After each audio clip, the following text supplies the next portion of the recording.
Hello guys, मेरा नाम है आदित्य। मैं आपका मेंटर आपका स्वागत करता हूं मेरे चैनल स्टडी टेक पर। आज हम पढ़ने वाले हैं क्लास 10th के मैथ का फर्स्ट चैप्टर रियल नंबर। ये चैप्टर तो आसान है, पर अगर हम इसे ध्यान से नहीं पढ़े तो अगर ये एग्जाम में पूछा जाए तो बहुत टफ लगता है। कोशिश करूंगा कि इस वीडियो में आपको मैं यूक्लिड्स डिवीजन, लेमा और यूक्लिड्स डिवीजन एल्गोरिथम पढ़ा दूं। तो यूक्लिड्स डिवीजन लेमा एक प्रूवन स्टेटमेंट होता है जिसे हम यूज करते हैं दूसरे स्टेटमेंट को प्रूव करने के लिए। इसका नाम यूक्लिड्स डिवीजन लेमा क्यों पड़ा? क्योंकि ये डिवीजन लेमा यूक्लिड्स के द्वारा दिया गया था और ये डिवीजन लेमा डिवीजन के कुछ स्टेटमेंट्स को प्रूव करने के लिए यूज होता है। और यूक्लिड्स एल्गोरिथम भी यूक्लिड्स द्वारा दिया गया जो ये लेमा था उसको और मॉडिफाई किए थे एक साइंटिस्ट, तो उन्हीं के नाम पे ये पढ़ा था यूक्लिड्स डिवीजन एल्गोरिथम। तो अब हम बढ़ते हैं अपने आज के टॉपिक पे, पर उससे पहले मैं आपको कुछ बेसिक कांसेप्ट बताऊंगा। रियल नंबर, तो रियल नंबर के मेनली दो पार्ट होते हैं, रैशनल और irrational.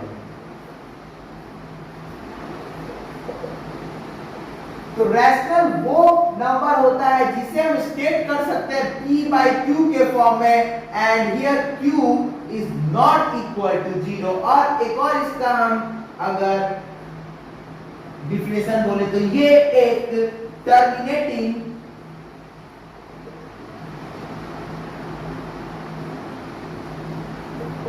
And non terminating repeating होता है।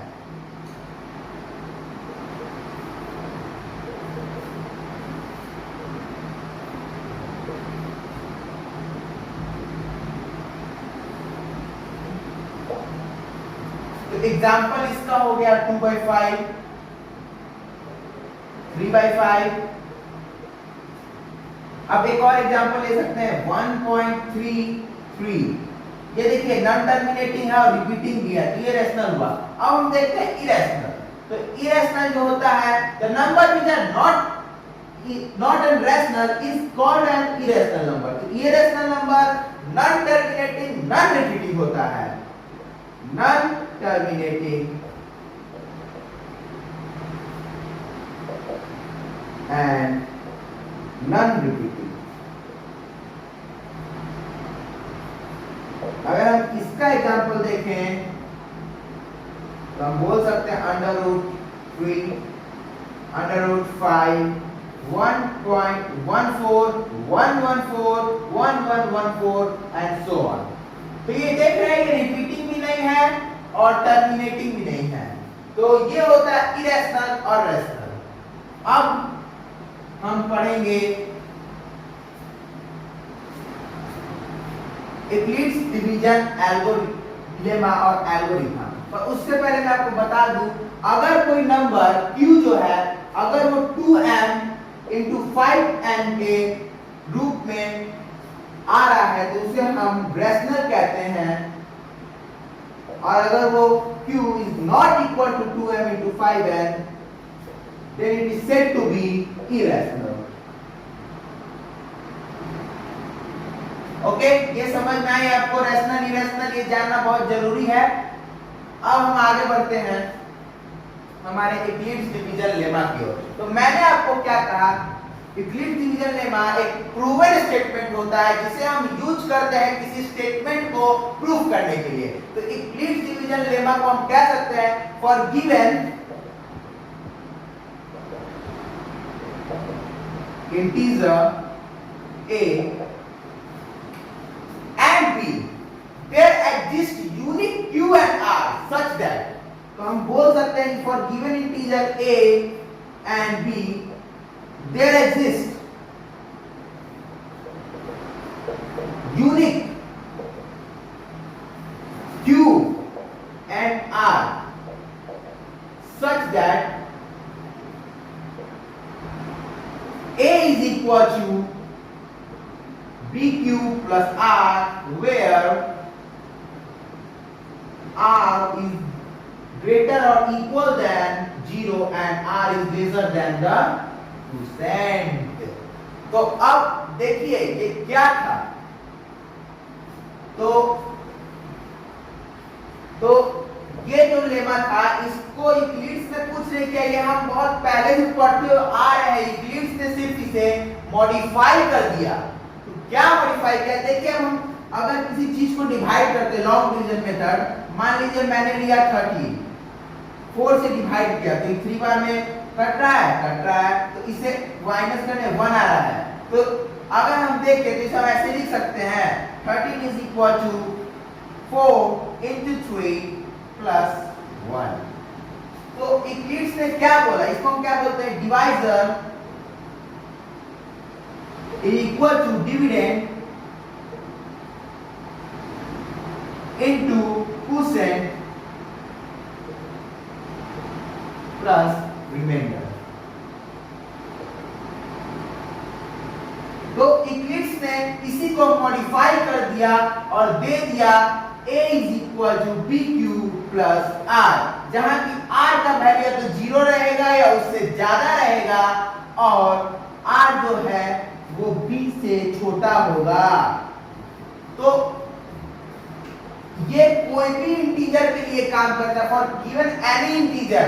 अगर मैं देखिए एग्जांपल लेता हूं, अगर मैं b को 2 ले लूं, let a be any positive integer, तो हम b को 2 लिए हैं तो हम बोल सकते हैं a is equal to bq plus r। तो here r is equal and greater than 0 and r is lesser than 2, because we have taken b is equal to 2, तो a is equal to bq plus r। तो ये दो case बनते हैं, यहाँ पे एक केस बन सकता है केस 1। तो केस 1 क्या हो सकता है, r is equal to 0। हम केस क्या के ले सकते हैं, 0 से 2 के बीच का। तो case 1 r is equal to 0 या r is equal to 1। तो केस 1 के हिसाब से a is equal to 2q plus 0 is equal to 2q and again 2q plus 1 2q plus 1। तो ये कोई सब इंटीजर है, जितना इंटीजर ये दो वर्ड में आ गया। अगर हम देखें तो यहाँ पे एक और एग्जांपल दूं मैं, तो उस एग्जांपल में अगर मैं late a b any positive integer b is equal to 4, तो हमारा क्या केस बन सकता है, r is equal to 0 1 2 3। तो हम ले सकते हैं a is equal to 4q plus 0 4q plus 1 4q plus 2 and 4q plus 3। तो ये हमारा जितना इंटीजर होता है सब इंटीजर ऑल इंटीजर्स ये हो सकता है। आप यहाँ पे कोई भी वैल्यू लिख दीजिए, अब यहाँ पे 1 ही ले लीजिए तो ये हो जाएगा 4, ये हो जाएगा 5, हो जाएगा 6, हो जाएगा 7। तो ऐसे ही इंटीजर बनते हैं। तो अब हम आगे बढ़ते हैं, यूक्लिड्स डिवीजन एल्गोरिथम। तो हमने पिछले बार पढ़ा था Euclid division algorithm, Euclid division lemma पढ़ लिया था, यूक्लिड डिवीजन एल्गोरिथम समझते हैं। तो Euclid's division algorithm is a series of well defined step which gives a procedure for solving a type of problem. ये कुछ नहीं है, प्रॉब्लम को सॉल्व करने का वेल डिफाइंड स्टेप एक सीरीज है, प्रॉब्लम को सॉल्व करने का डिफाइंड स्टेप में। तो हम इसको एक एग्जांपल के रूप में समझेंगे, पर उससे पहले हम जानते हैं कि इसको किसने नाम दिया। तो ये किसके नाम, हमने ये पढ़ा था यूक्लिड डिवीजन लेमा जो था उसको इन्हें थोड़ा डेवलप कर दिया। तो ये पर्शियन मैथमेटिशियन थे जिनका नाम था अल-ख्वारिज़मी, तो इन्हीं के नाम पे आया था एल्गोरिथम। और यहाँ तक एक और बात बताऊं कि अलजेब्रा जो था इनका एक बुक था, हिसाब अलजबर वल मुकबला, उस बुक से आया था इनका नाम अलजेब्रा। तो अब हम एक एग्जांपल के रूप में पढ़ते हैं कि यूक्लिड डिवीजन एल्गोरिथम क्या है। तो हम आगे बढ़ते हैं। एक्लिप्स डिवीजन एल्गोरिथम को हम एग्जांपल से सॉल्व करने वाले थे, तो मैंने एग्जांपल एनसीईआरटी की टेक्स्ट बुक से ही उठाया, जो कि एनसीईआरटी की एक्सरसाइज 1.1 का फर्स्ट क्वेश्चन का फर्स्ट नंबर है। तो ये एग्जांपल मैं आपको सॉल्व कर देता हूं, एक्लिप्स डिवीजन एल्गोरिथम की मदद से ये प्रॉब्लम मैं सॉल्व करूंगा। तो हमने क्या पढ़ा था, एक्लिप्स डिवीजन एल्गोरिथम जो होता है वो एक स्टेप होता है, वेल डिफाइंड स्टेप होता है किसी प्रॉब्लम को सॉल्व करने का। तो इसमें क्या लिखा है, find the HCF of 135 and 225। तो हमने 9th क्लास में या 8th क्लास में पढ़ा था कि एचसीएफ को लॉन्ग डिवीजन मेथड से कैसे सॉल्व करते हैं। तो हम पढ़ते हैं 135 यहाँ लिखते हैं और 225। तो आप पूछेंगे क्या 135 यहाँ पे और 225 यहाँ पे, क्योंकि 135 जो है वो 225 से छोटा है। तो इसको हम 1 बार में कटा सकते हैं, तो 1 बार 135 तो बचा 90। अब हम क्या करते हैं, ये जो डिविडेंड है उसको हम यहाँ डिवाइजर बना देते हैं, तो होगा 1 बार में 90 तो बचेगा 45। तो अब ये रिमाइंडर जो होता है वो हमारा डिविडेंड बन जाता है और यहाँ का डिविडेंड डिवाइजर बन जाता है। तो ये हमको लग रहा है कट गया 2 बार में तो 90। तो हमारा एचसीएफ क्या होता है, जो लास्ट जिससे कटा, जो लास्ट डिविडेंड होता है वो हमारा एचसीएफ होता है। तो हम इसको वेल डिफाइंड स्टेप में लिखेंगे। तो पहले यहाँ लिखेंगे 225 is equal to 135। हमने क्या पढ़ा था, A is equal to BQ plus R। A is equal to divisor is equal to dividend into quotient plus remainder। ये हमने पढ़ा था। तो अब उसी को हम यहाँ यूज करते हैं, A equal to BQ plus R। मैंने आपको कहा था यूक्लिड्स डिवीजन लेमा का ये डेवलप्ड फॉर्म है यूक्लिड्स एल्गोरिथम, जो कि किसने दिया था, अल-ख्वारिज़मी ने दिया था। तो यहाँ पे डिवाइजर है 225, डिविडेंड है 125, क्वोशिएंट क्या है 1 है और रिमाइंडर है 90। अब इसके बाद हम एचसीएफ में क्या करते हैं, तो यहाँ पे जो डिविडेंड होता है उसको डिवाइजर बना देते हैं और जो हमारा रिमाइंडर होता है उसे डिविडेंड बना देते हैं। तो यहाँ फिर यहाँ क्वोशिएंट इसके बाद यहाँ देखें तो हमने लिखा 195, जो कि यहाँ पे डिवाइजर था 90, डिविडेंड था क्वोशिएंट 1 प्लस रिमाइंडर क्या बचा हमारा 45 है और रिमाइंडर बचा। तो अब हम क्या करते हैं, फिर हम यहाँ 90 को डिवाइजर बना देंगे, क्वोशिएंट को यहाँ रिमाइंडर जो बचा था उसे हम डिविडेंड बना देंगे और क्वोशिएंट इसका आया है 2 और रिमाइंडर 0। तो जहां पे रिमाइंडर 0 आ जाए तो वहां पे जो डिविडेंड होता है वही हमारा एचसीएफ होता है। तो हाँ, तो अब हम बढ़ते हैं अपने एनसीईआरटी की तरफ। मैंने आपको जो अभी तक पढ़ाया eclipse division lemma, eclipse division algorithm, उस पे अब कुछ बेस्ड क्वेश्चन हमें एनसीईआरटी के एक्सरसाइज 1.1 में पढ़ने हैं। तो हम अपने पहला क्वेश्चन एग्जांपल के रूप में ही आपको समझाया था एक्लिप्स डिवीजन एल्गोरिथम। तो अब हम अपने दूसरे क्वेश्चन की तरफ आते हैं। दूसरे क्वेश्चन में मैंने पहले क्वेश्चन में वो क्या बन करना सिखाया था, एचसीएफ लॉन्ग टर्म से लेंगे। यहाँ पे क्या लिखेंगे, छोटा है 196 इसलिए यहाँ 38220 लिखेंगे। तो ये 195 यहाँ क्वोशिएंट लेंगे तो ये होगा 38140, बचेगा रिमाइंडर 80। अब हम क्या करते हैं, यहाँ जो 80 है उसको हम बना लेंगे डिविडेंड और यहाँ जो 196 जो पहले डिविडेंड था उसको डिवाइजर बना लेंगे। तो इसको हम ले सकते हैं 2 बार में 160 का बचा 36 को हम यहाँ रिमाइंडर को ले लेंगे डिविडेंड और 80 को बना लेंगे डिवाइजर, जो कि हो जाएगा 2 बार में 72 जो बचा 8 को रिमाइंडर को हम ले लेंगे डिविडेंड और 36 को ले लेंगे डिवाइजर। तो ये 4 बार में 32 4 बचा, अब 4 को जो रिमाइंडर आया उसको हम डिविडेंड और 8 को डिवाइजर के कट जाएगा। इसको लिख सकते हैं divisor equal to dividend into quotient plus remainder. अब यहाँ जो हमारा डिविडेंड था उसको हम यहाँ डिवाइजर बनाएंगे और जो हमारा क्वोशिएंट रिमाइंडर बचा था उसको यहाँ का डिविडेंड इंडेंट बनाएंगे और 80 into 2 plus 36। अब हम यहाँ 80 को यहाँ लिखेंगे, 36 को यहाँ लिखेंगे, 2 plus 8। अब यहाँ 36 लिखेंगे, 8 into 4 plus 4। अब यहाँ पे हम 8 लिखेंगे, 4 into 2 plus 0। तो हमारा 4 HCF हो गया। अब हम अपने तीसरे क्वेश्चन की ओर बढ़ते हैं। तो अब हम आते हैं अपने एनसीईआरटी के फर्स्ट क्वेश्चन की थर्ड क्वेश्चन पे, जिसका है find the HCF of 867 and 255। तो हम फिल करेंगे लॉन्ग डिवीजन मेथड। यहाँ 867 लिखेंगे, यहाँ 255 लिखेंगे, ये हम घटाएंगे 3 बार में आएगा 765।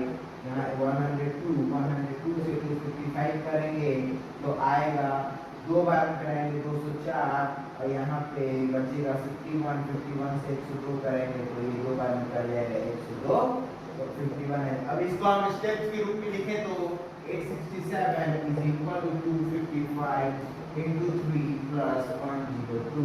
अब यहाँ लिखेंगे 255 is equal to 102 into 2 plus 51। अब यहाँ लिखेंगे 102 is equal to 51 into 2 plus 0। तो हम यहाँ बोल सकते हैं 51 हमारा HCF निकल गया। अब हम अपने दूसरे क्वेश्चन की ओर बढ़ते हैं।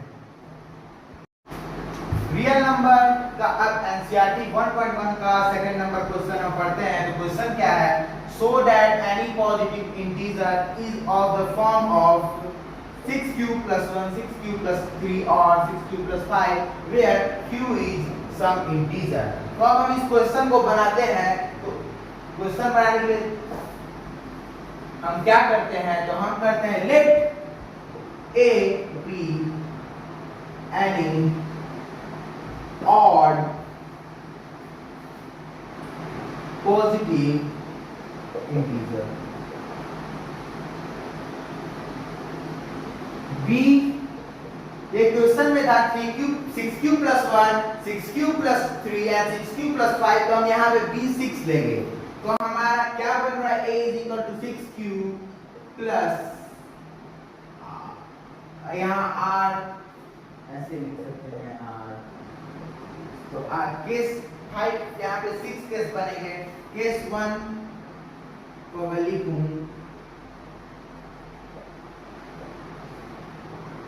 a is equal to 6q plus 0 और 6q plus 1। यहाँ पे केस 1 अगर r होगा 0 1 2 3 4 5, क्योंकि 0 से 6 के बीच में लेना है। 6q plus 1, 6q plus 2, 6q plus 3, 6q plus 4 and 6q plus 5।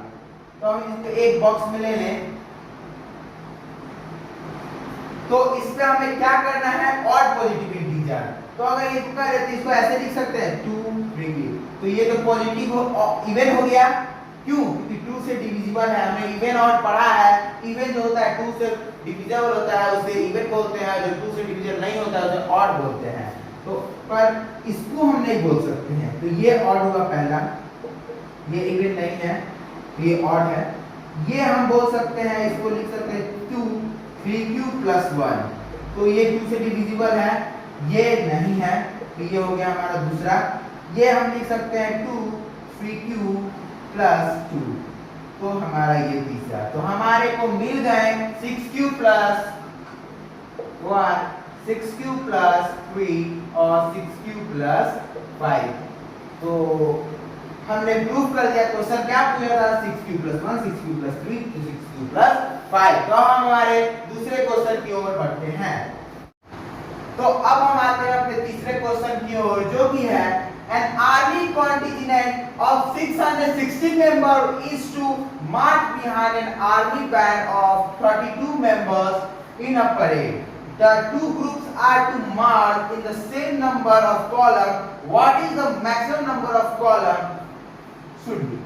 तो जब मैक्सिमम नंबर ऑफ कॉलम पूछा जाए तो हमें साफ साफ वहां पे एचसीएफ निकालना है, मींस हाईएस्ट कॉमन फैक्टर या फिर हाईएस्ट कॉमन डिविजिबल निकालना है। तो अब हम इस क्वेश्चन को सॉल्व करते हैं।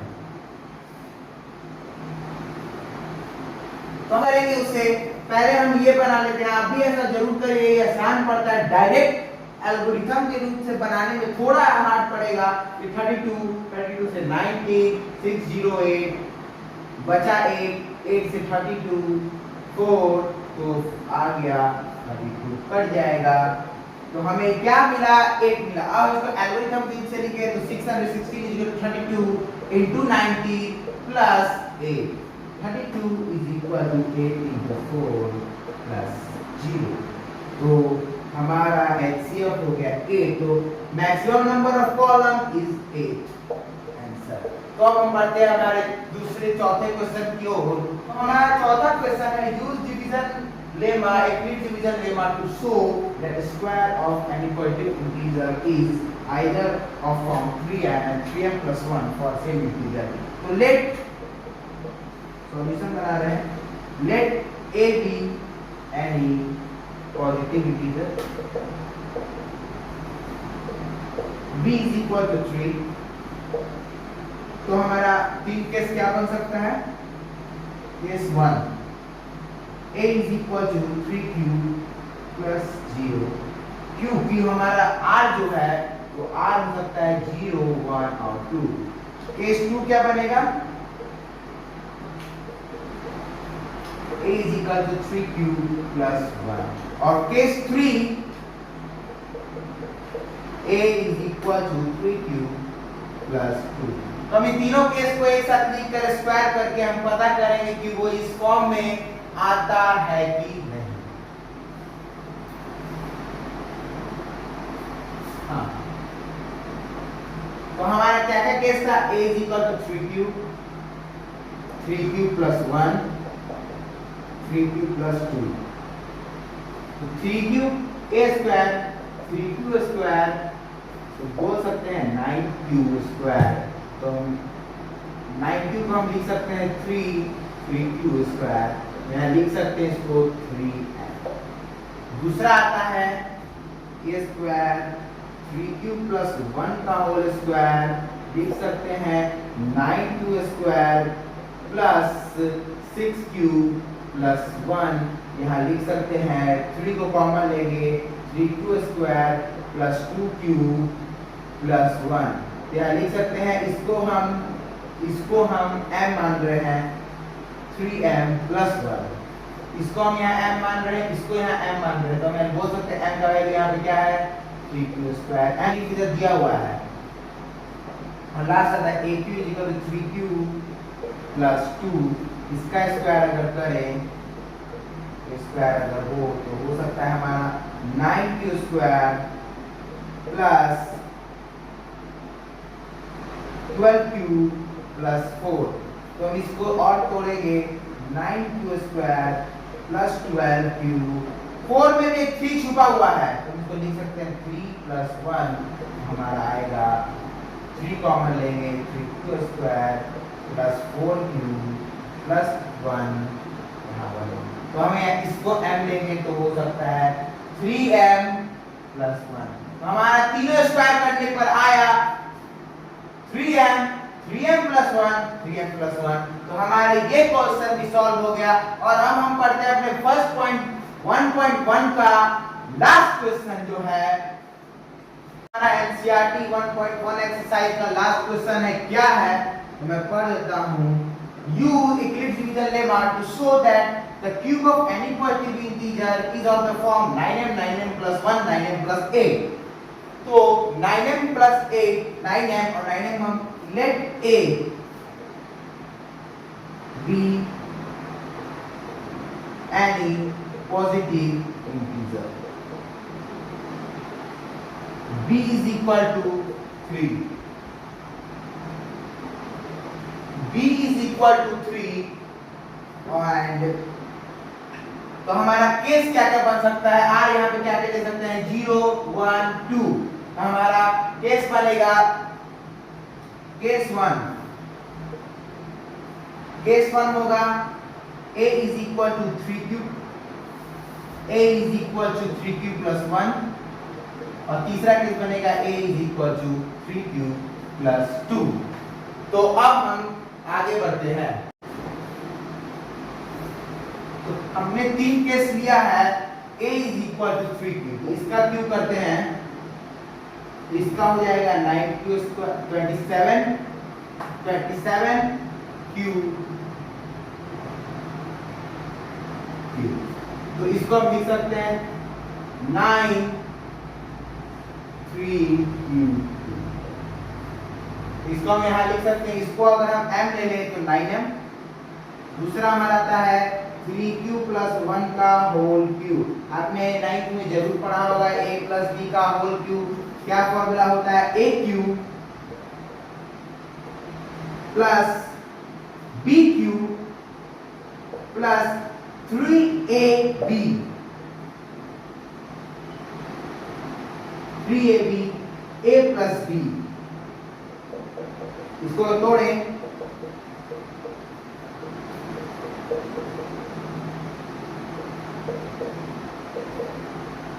इसको लिखते हैं हम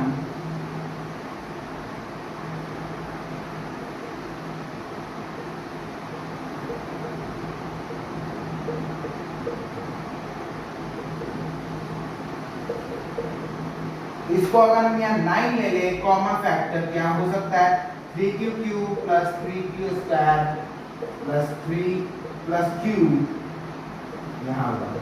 तो अब हो जाएगा, हम इसको m ले लेंगे पूरा, तो 9m प्लस 1। अब तीसरा केस जो हमारा था वो क्या था, 2 आ गया हमारा 9m आया, 9m प्लस आया, 9m प्लस 1 आया। तो फर्स्ट केस क्या था, a is equal to 3q, जिससे आया हमारा 9m, और a is equal to 3q plus 1 से हमारा है 9m plus 1।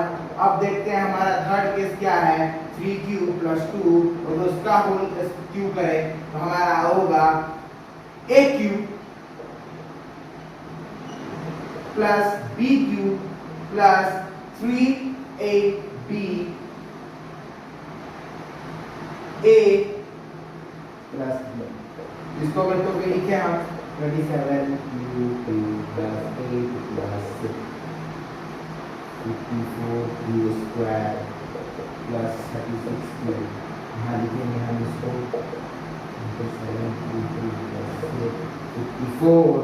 54q square plus 36q plus 8। तो 9 कॉमन लेंगे, हो जाएगा 3q cube plus 6q plus 4q, 6q square plus 4q, यहाँ 8। तो हमारा ये आ जाएगा 9m लेंगे प्लस 8। तो हमने यहाँ शो कर दिया कि q करने पर आ जाता है, अगर ये रहेगा a cube 3q plus 2 9m plus 8। तो हमारा क्वेश्चन यही पूछ रहा था। तो अब मैं आपको एक एक्स्ट्रा क्वेश्चन करवाता हूं जो कि आपके प्रैक्टिस के लिए रहेगा। मान लीजिए एक तरह से SW है, एक्स्ट्रा क्वेश्चन आपके होमवर्क के लिए है। तो यहाँ क्या बोल रहा है, if the HCF 408 and 1032 expressible in the form of 1032m minus 408 into 5, then find m।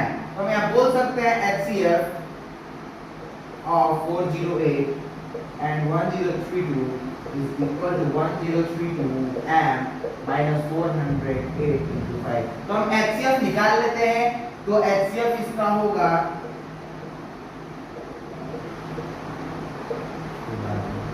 860। हमारा बचा कितना, हमारा बचा 216। 408 यहाँ आएगा, तो हम इसको एक ही बार में करते हैं। तो 216 को अगर एक बार में कटाएंगे तो हमारा बचेगा 192। ये एक बार में 192 से 216 भी 1 बार में होगा। यहाँ 192 से अगर करें तो हमारा बचता है 24 से 192 को अगर करें तो 192 24 से 8 टाइम्स में जाता है। तो 192 अगर 8 टाइम्स में गया तो हमारा HCF क्या आया, हमारा HCF आया 24। तो हम यहाँ पे लिखेंगे 24 इज इक्वल टू 1032 m। इसको अगर हम कर ले तो हो जाएगा 2040।